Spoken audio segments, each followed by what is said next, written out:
back-to-back with such high priority on Kai'Sa, it feels like what Spawn was mentioning earlier, that they're just very telegraphed in everything that they want. And if there's one team you don't want to have download you, it's probably SKT. Yeah, this is a team that...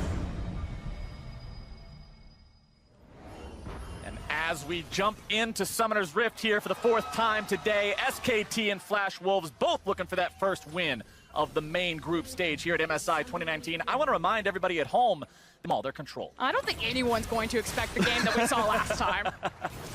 Shall see, going to find himself in the losing end of a trade here, bottom side yet again. Mata now going to be forced to retreat as well as TP comes in. Betty looking to put some damage onto Teddy's health bar, but Rather's made his way into the mix now, going to force out a flash, and SKT retreats. That big teleport there from Rather, though, committing to the bottom side. That doesn't have much of a mana bar left, and in case he goes in for something, there it is. Clid's going to be right there to make it happen. Let's see if they can find the Rune Prism. That one's going to be landing there. Flash over the Rupture. Hanabi trying to get himself away. Clid pursuing. Sonic Wave into the Resonating Strike. Damage coming through. One more hit will do it. And first blood goes to SKT. And this is the SK Telecom. Again, the deep ward from Faker, though, that he placed in lane last time that Boogie came here. Has provided him the extra information. But top side, it's Clid making a return trip. Hanabi in some trouble, going to be kicked back into the brush. More damage coming through from both these guys, and there is no way out. Khan makes sure that's going to be 2 kills for SKT. And take notes, Boogie, that's how you punish the lack of flash. A repeat gank to make it happen. Meanwhile, cross-map trade, it's going to be Cloud for top. Flash Wolves doing a good job recognizing, hey, we've got to get something off of this. We can't just allow our top laner to fall behind without making some sort of a cross-map play. They'll grab that Drake for them out their regular season play in spring 2019. When this team gets an early lead, they're pretty consistent in being able to close it out and push that towards a victory. But when they don't have the early lead, they're pretty consistently in trouble. This team getting that item advantage and using that to leverage everywhere else. And guess what? He's back on the top side of the map here. Pinging between both solo lanes is Lid.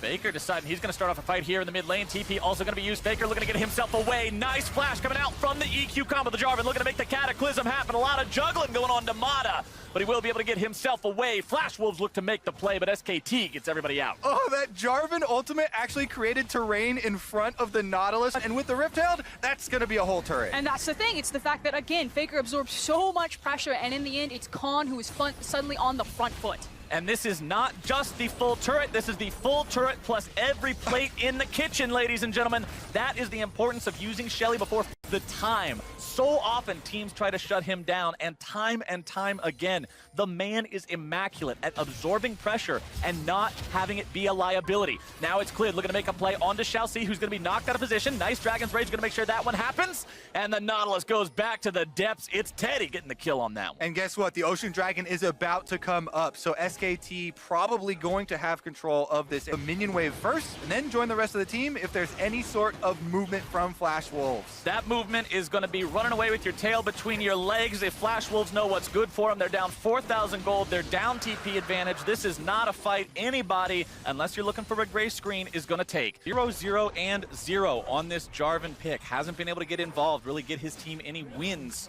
throughout the game thus far. As bottom side, the second turret of the game will drop to the side of SKT. As Shalcy goes for the flash into the engage, but SKT is right here for the follow-up and the counter-attack. They're going to be putting a lot of damage into Rather, who has to go into the stopwatch here. Immediately stunned down onto Shalcy. He's going to be exploded as the damage just rains into the Flash Wolves lineup. But it's going to be SKT who then loses 2.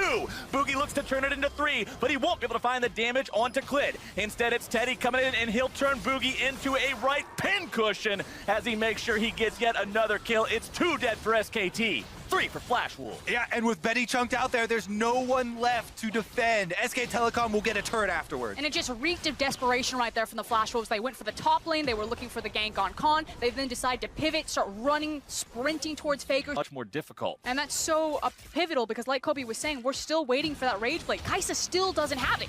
And Hanabi's going to find himself in a bad spot here yet again. Clid going for the kick there, but they don't have the burst to take the Cho'Gath out in time. Mata not going to find the knock up there. A little bit of a mispositioning on the accuracy for the Glacial Fissure means that they will not get that kill. And SK... all these deep wards you can see in this blue quadrant of the jungle as we're sweeping over here have been left behind, and it makes it so dangerous, for Flash Wolves to now transfer between turrets for defense. They're just trying to ward off SK Telecom but they're continually losing out on gold. Yeah, the only silver lining here is the fact that the Rage Blade has finally come in for Kai'Sa. You now have double points in the ultimate for Rumble. So again, we're still looking for that wombo combo. We know that the Flash Wolves want it, and they at least have some punch behind their damage if they set it up correctly. Flash Wolves moving Rather into the top side. Now you can see Khan just hanging around. Does have a 2-level advantage over Rather should these two find themselves in the 1 versus 1 here top side. Shall see also sitting in this brush just to make sure if SKT tries to move in with multiple people, they will not be able to collapse and freely take kills off these Flash Wolves members. But look at the ward line. Look at how this slowly advances through Flash Wolves territory with everything from that outer turret line down. It's so much easier for SKT to move up like this and choke out more of the map. And everyone who has played League of Legends knows this feeling. Your team is down, you're behind, the entire map is dark.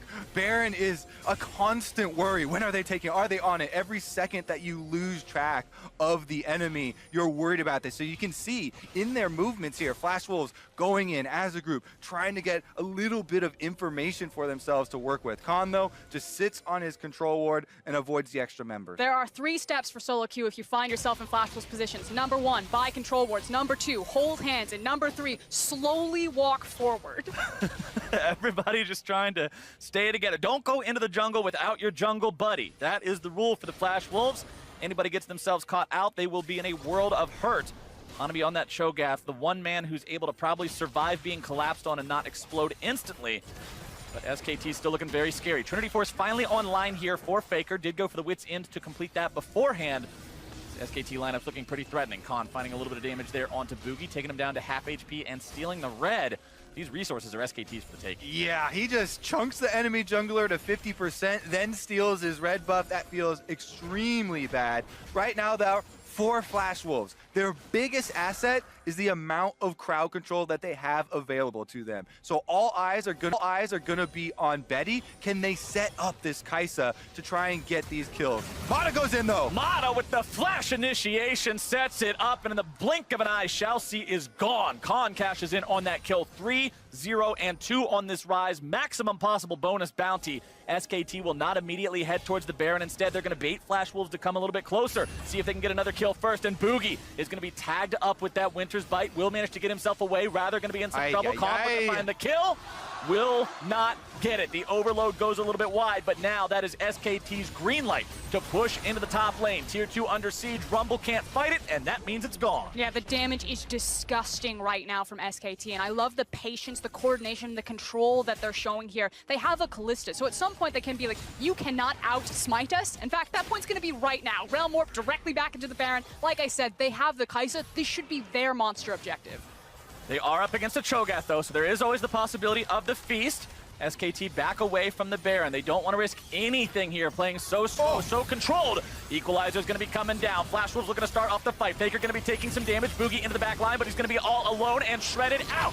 Faker's able to find that first kill as Ratter's going to be in some trouble. Isolated, all alone, taken down, bursted out, and Teddy goes on a killing spree. It is 9-2 SKT, and I believe Baron has to finally be on the menu. Yeah, big split engage there for Flash Wolves as they dodge out the initial hook from Nautilus, and then Boogie's the only guy that goes in after that. So SK Telecom take down the jungler and mid laner, and now they have full control over the Baron pit. Flash Wolves, Hanabi, this is their one hope. Can he get a flash and feast?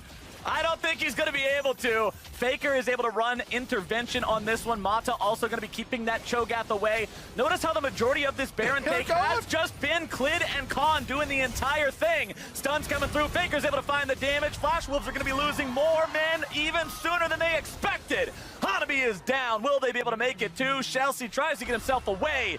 I don't think you're going to be doing your Spider-Man cosplay much longer, my friend. He is out of there, and Clid makes sure he grabs his second kill of the game. It is a Baroned up SKT. 5v3 marching down the top lane. Yeah, very clear control from SK Telecom in their second game of the day here. They know that the only thing they have to worry about is a flash in from Cho'Gath trying to feast away the Baron. So they set 2 members on defending it, and that is going to be SKT inside the base. And unfortunately, it feels like the fairy tale for Flash Wolves has ended. They do not look like the Korean Killers today, looking at an 0-2 start. And SKT will not have such a start. The first game was a little bit rough, but they bounce back in style and take Flash Wolves down in 27 minutes.